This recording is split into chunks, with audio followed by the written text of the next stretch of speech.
जरा सोचिए, एक पवित्र मैदान है, दो बड़ी बड़ी सेनाएं आमने सामने युद्ध के लिए बिल्कुल तैयार। और ठीक उसी पल एक ऐसा सवाल उठता है जो इतिहास के सबसे गहरे, सबसे प्रोफाउंड स्पिरिचुअल डायलॉग्स में से एक को जन्म देता है। आज हम भगवद गीता के बिल्कुल पहले श्लोक पर गौर करेंगे और सोर्स मटेरियल के जरिए ये समझेंगे कि ये महान ग्रंथ खुद हमें कैसे सिखाता है कि उसे समझना कैसे है। संस्कृत का बस ये एक श्लोक, ये ही पूरी भगवद गीता की नींव है। ये सिर्फ एक सवाल नहीं है, बिल्कुल नहीं। ये तो एक पूरी मानसिकता है, एक संघर्ष है और एक आध्यात्मिक सफर की शुरुआत है। तो चलिए इसको जरा टुकड़ों में देखते हैं और समझते हैं कि ये पहली लाइन ही आगे की हर चीज के लिए स्टेज कैसे सेट करती है। ठीक है, तो सबसे पहले बात करते हैं उस जगह की जहां ये सब हो रहा है। सवाल यह है कि ये सिर्फ कोई आम बैटलफील्ड क्यों नहीं है। भाई, इसका नाम ही हमें एक बहुत बड़ा इशारा देता है। देखिए, हमारा सोर्स मटेरियल बताता है कि कुरुक्षेत्र सिर्फ एक जगह का नाम नहीं है। ये तो पुराने वैदिक काल से ही एक पवित्र तीर्थ स्थल रहा है। इसे धर्मक्षेत्र भी कहते हैं, मतलब धर्म का मैदान। और ये कोई कोइंसिडेंस नहीं है। ये हमें बिल्कुल शुरुआत में ही बता देता है कि ये जो लड़ाई होने वाली है, ये सिर्फ जमीन के टुकड़े के लिए नहीं है। नहीं, ये लड़ाई है सही और गलत के बीच, धर्म और अधर्म के बीच। तो जगह तो तय हो गई। अब आते हैं उस सवाल पर जिसने इस पूरी बातचीत को, इस पूरे संवाद को शुरू किया। अब हम उस बड़े से युद्ध के मैदान से फोकस हटाकर एक राजा की पर्सनल टेंशन पर आएंगे। अच्छा, तो इस शुरुआती बातचीत में दो मेन कैरेक्टर्स हैं।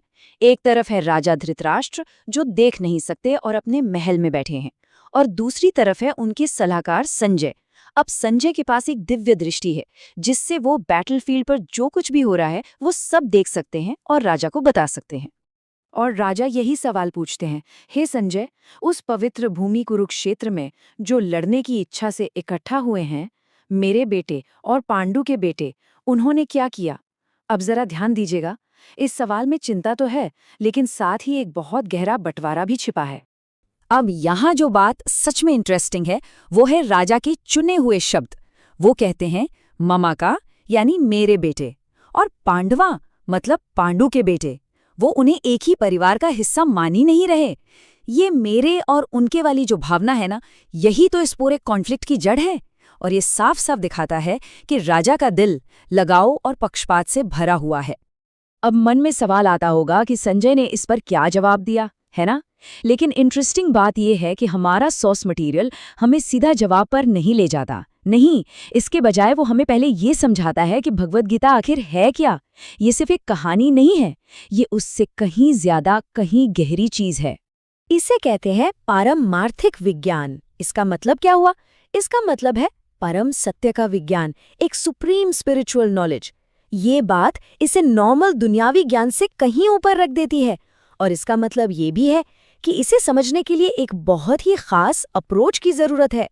सोर्स के मुताबिक गीता का एक बहुत ही यूनिक स्टेटस है।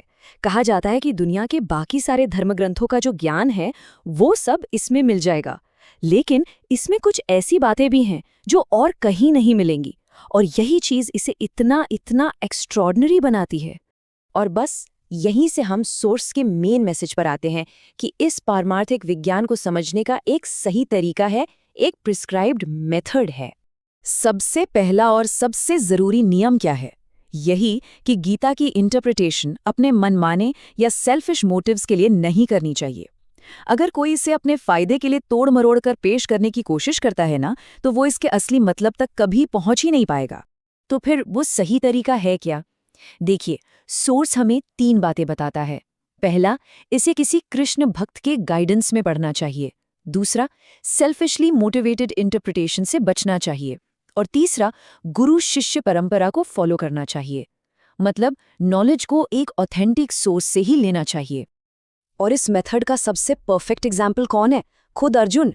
उन्होंने गीता को डायरेक्टली भगवान कृष्ण से सुना। वो पहले शिष्य हैं और उनकी समझ को ही आइडियल माना जाता है। क्यों? क्योंकि उन्होंने इसे सीधे सोर्स से, बिना किसी स्वार्थ और पूरी ह्यूमिलिटी के साथ एक्सेप्ट किया। सोर्स इस मेथड को फॉलो करने के फायदे पर भी जोर देता है।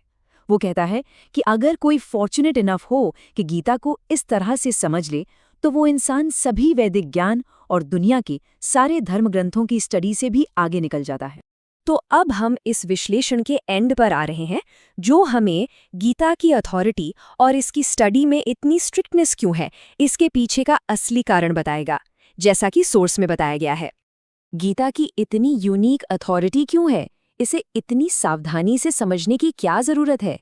सोर्स के मुताबिक इसका जवाब सीधा इसके ओरिजिन में, इसके मूल में छिपा है। और वो मूल ये है कि इसे स्वयं भगवान श्री कृष्ण ने कहा था, जिन्हें सोर्स पूर्ण पुरुषोत्तम परमेश्वर मानता है। सोर्स के लिए यही अल्टीमेट प्रूफ है। इसका जो डिवाइन ओरिजिन है, वही इसे सुप्रीम नॉलेज बनाता है। और इसीलिए इसे समझने के लिए एक खास भक्ति से भरा नजरिया चाहिए। तो हमने सोर्स के हिसाब से देखा कि भगवत गीता को समझने का एक सही तरीका है, एक ऐसा रास्ता जिसमें ह्यूमिलिटी, डिवोशन और सही गाइडेंस की ज़रूरत पड़ती है। लेकिन ये हमें एक और सवाल के साथ छोड़ जाता है। अगर ये सुनने का सही तरीका है, तो वो मैसेज, वो संदेश अपने आप में इतना पावरफुल क्यों है? सोचने वाली बात है ना?